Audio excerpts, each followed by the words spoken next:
Para madagdagan ang kanilang puwersa sa Marawi City, patuloy umano ang pagre-recruit ng Maute ISIS na mga miyembro sa mga karating lugar. Pero kahit malaki raw ang alok na pera, marami pa ring ayaw umanib sa grupo. Narito ang unang balita ni Chino Gaston.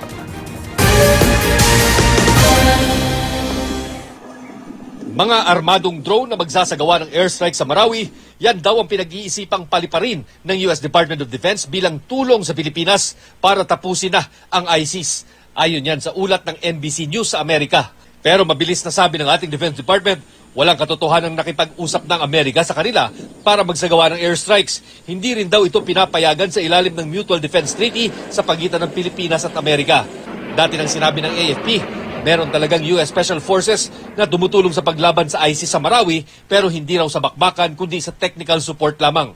Patuloy naman umano ang recruitment ng Maute at kanilang mga kaalyado sa mga liblib na lugar malapit sa Marawi City para magsilbing reinforcement sa mga Maute ISIS na nasa sentro pa rin ng Marawi City. Ayon sa dating alkalde ng Marantao na si Muhammad Ali Abinal, nahihirapan na mag-recruit ang Maute kahit nag-aalok ng malaking halaga ng pera. Si Abinal ay asawa ng nakaupong mayor ngayon ng Marantao na si Rakma Abinal.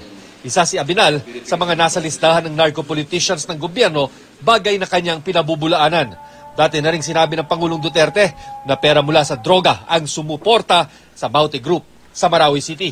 Yung balita nila, parang nagre-recruit ang mga ISIS. Pero nare-recruit nila yung mga pakawala.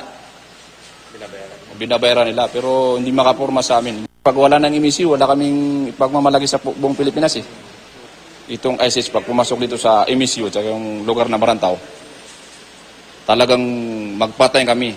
Ang banta ng Maute attack ang pangunahing rason kung bakit hindi matutuloy ang pagbubukas ng Mindanao State University sa Marawi sa August 14. Para sa unang balita, Chino Gaston reporting.